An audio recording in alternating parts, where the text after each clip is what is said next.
Que faire de nos journées? S'unir au Fils, ne faire qu'un avec lui pour en gagner le plus grand nombre, et pour qu'enfin tous récapitulés en lui, le Fils, l'unique dans son intégrité, soit rendu au Père. Il est venu récapituler dans l'unité les enfants de Dieu dispersés, dit l'Écriture. Le Père attend son Fils total, son Fils récapitulé. Il l'attend tous les jours il guette son retour. Et quand il le voit arriver, le Père est ému aux entrailles, comme il est dit dans l'Évangile, et il court se jeter à son cou et l'embrasse.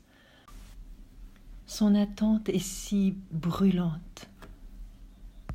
À chaque fois qu'un enfant du Père vient faire un avec le Fils, compléter le Fils unique, entre guillemets, les entrailles du Père frémissent et il court se jeter à son cou et il l'embrasse.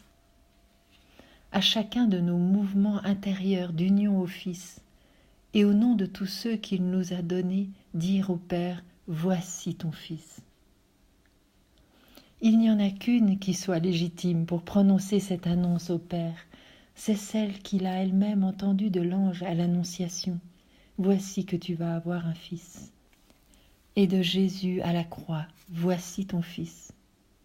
Par elle, avec elle, en elle, rendons au Père son Fils, c'est cela accomplir la justice.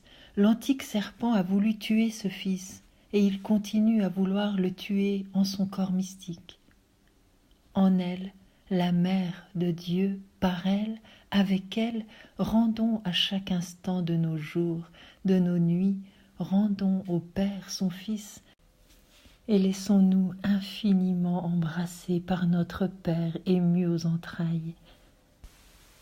Voilà la gloire du Père et du Fils et du Saint-Esprit.